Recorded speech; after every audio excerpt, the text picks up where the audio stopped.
Hi friends, welcome back to my YouTube channel.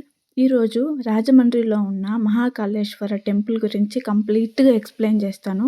ఆ గుడి యొక్క కంప్లీట్ హిస్టరీ అనేది చెప్తానన్నమాట. ఆ గుడిని ఎవరు స్థాపించారు, ఎప్పుడు స్థాపించారు, ఆ గుడి యొక్క విశిష్టత ఏంటి, గుడి యొక్క ఓపెనింగ్ టైమ్స్, క్లోజింగ్ టైమ్స్, భస్మహారతి అనేది ఏ టైంలో ఇస్తారు, అవన్నీ క్లియర్గా ఎక్స్ప్లెయిన్ చేస్తానన్నమాట. చూస్తూ ఉండండి. ఈ గుడిని స్థాపించిన వ్యక్తి పట్టపగలు వెంకట్రావు గారు.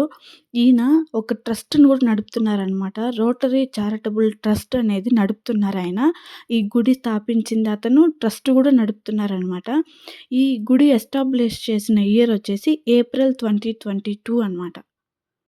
తిరుపతి నుంచి రాజమండ్రిలో ఉన్న మహాకాళేశ్వర టెంపుల్‌కి వెళ్ళడానికి 10-11 అవర్స్ అనేది పడుతుందనమాట. తిరుపతి టు రాజమండ్రికి వెళ్ళడానికి 9-10 అవర్స్ అనేది ఖచ్చితంగా తీసుకుంటుంది. ఈ గుడి యొక్క ఓపెనింగ్ టైమ్స్ వచ్చి 3 AM ఓపెనింగ్ చేస్తారు.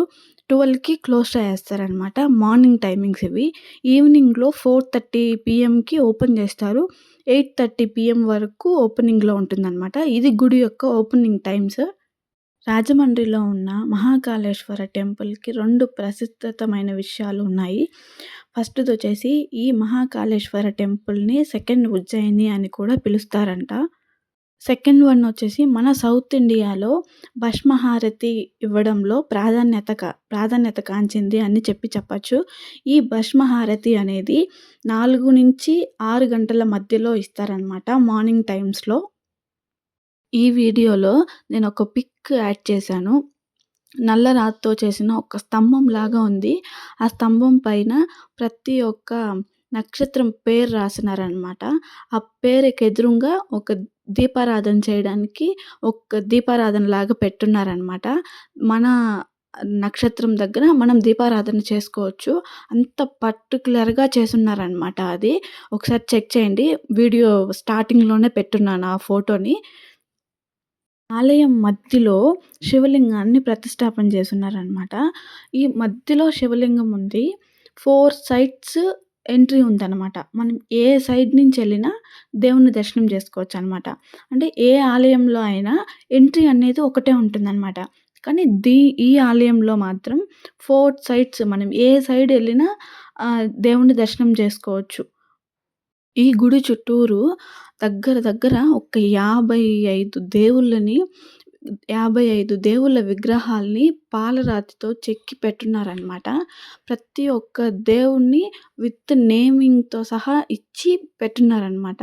నేను ప్రతి ఒక్క దేవుడి రూపాన్ని విత్ నేమ్‌తో సహా వీడియో తీసి పెట్టున్నాను. ఒకసారి చూడండి. కొన్ని అయితే మనకు అసలు ఆ నేమ్ ఉందని కూడా తెలీదనమాట. అన్ని దేవుళ్ళున్నారక్కడ. ప్రతి ఒక్క దేవుడిని క్లియర్‌గా పాలరాతితో చెక్కి పెట్టున్నారు. చాలా నీట్‌గా ఉంది. నేను కంప్లీట్‌గా దేవుడిని ఆ నేమ్‌ని కూడా తీశాను. ఆ 55 దేవుళ్ళ నేమ్స్ చెప్తాను. ఒకసారి వినండి. శ్రీ ధాన్యలక్ష్మి, సంతానలక్ష్మి, గజలక్ష్మి, ధనలక్ష్మి, వీరలక్ష్మి, ఆదిలక్ష్మి. శ్రీ లక్ష్మీ హయగ్రీవ, లక్ష్మీ నరసింహుడు, శ్రీ అనంతనాథుడు, పూరీ జగన్నాథుడు, శ్రీ నవలింగాలు, పరశురాముడు, రాముడు, కృష్ణుడు, బుద్ధుడు, శ్రీ మత్స్యావతారం, కూర్మావతారం, వరాహావతారం, నరసింహావతారం, వాహనావతారం, మహాలక్ష్మి, రాజేశ్వరి, మహిషాసురవర్ధిని, గౌరీదేవి, జయశ్రీదేవి, లలితాంబికాదేవి, బాలత్రిపురసుందరి, గాయత్రీదేవి, అన్నపూర్ణ, శ్రీ బద్రీనాథుడు, రామానుజాచార్యుల వారు, వినాయక, సుబ్రహ్మణ్యం స్వామి, అయ్యప్ప, శివపార్వతులు, అర్ధనారీశ్వరుడు, కాలభైరవుడు, వీరభద్రుడు, శ్రీ నటరాజమూర్తి, శ్రీ హరహరమూర్తి, భిక్షాటనమూర్తి, గజహరమూర్తి, శంకరాచార్యులు, షిరిడి సాయిబాబా. ఈ 55 దేవుళ్ళు ఇక్కడ ఉన్నారనమాట. చాలా బాగుంది అసలు చూడ్డానికి. నిజంగా చూడాల్సిన ప్రదేశం అని చెప్తా నేను. మీరు ఎప్పుడైనా వెళ్ళాలి అని అనుకుంటే ఖచ్చితంగా ఈ ప్లేస్ విజిట్ చేయండి. చాలా బాగుంది ప్లేస్ అయితే. మేమైతే డైరెక్ట్‌గా రాజమండ్రి వెళ్ళలేదు. విజయవాడ ఎళ్ళి విజయవాడ నుంచి రాజమండ్రికెళ్ళాము. తిరుపతి టు విజయవాడ ఎళ్ళామనమాట ఫస్ట్. విజయవాడలో నాది పీసీఐ రిజిస్ట్రేషన్ ఉంది. రిజిస్ట్రేషన్ చేసుకోవాలని చెప్పి ఫస్ట్ విజయవాడకెళ్ళాము. తిరుపతి టు విజయవాడ వచ్చేసి మాకు 9 అవర్స్ పట్టింది. ఇంకా నా వర్క్ అయిపోయింది. పీసీఐ రిజిస్ట్రేషన్ చేసేసుకున్నాము. చేసేసుకున్న తర్వాత ఎలానో ఇంత దూరం వచ్చాం గదా అని చెప్పేసి రాజమండ్రి ఎళ్ళాము. విజయవాడ టు రాజమండ్రి మాకు 3½ అవర్స్ అలా పట్టింది. మార్నింగ్ 8:30 అలా రీచ్ అయిపోయామనమాట. మళ్ళీ బస్ స్టాండ్ నుంచి ఈ గుడి దగ్గరకొచ్చేసి మాకు 20 మినిట్స్ అలా తీసుకునింది.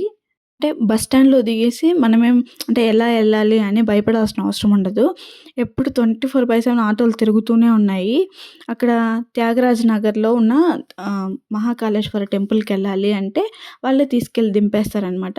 ఇంక ఎగ్జాక్ట్ ల్యాండ్‌మార్క్ కావాలి అంటే near CP Reddy hero bike servicing అని చెప్పినా చాలు. అక్కడ తీసుకెళ్ళి దింపేస్తారనమాట. మనం చెప్పనవసరం లేదు. ఇక్కడ మహాకాళేశ్వర టెంపుల్‌కెళ్ళాలన్నా కూడా తీసుకెళ్ళి ఆటో వాళ్ళనేది అక్కడ డ్రాప్ చేసేస్తారనమాట. యాక్చువల్‌గా మాకు ప్లాన్ లేకుండే ఈ టెంపుల్‌కి రావాలి అని చెప్పి. ఇక విజయవాడలో నా పీసీఐ రిజిస్ట్రేషన్ అయిపోయింది గదా అనేసి అట్నుంచి అట్లే తిరుపతికి రిటర్న్ అయిపోదాము అనుకున్నాము. మమ్మీ ఇంత దూరం వచ్చాం గదా! ఏదైనా టెంపుల్‌కెళ్ళి వెళ్దాము అని చెప్పి చెప్తూనే ఉన్నారు. బట్ మేమే వద్దు టయర్డ్ అయిపోయినాము. ఇంక డైరెక్ట్‌గా తిరుపతికెళ్ళిపోదాము అని చెప్పారు. అహా! లేదు వెళ్ళాలి అని చెప్తే ఇంకా ఈ టెంపుల్‌కొచ్చామనమాట.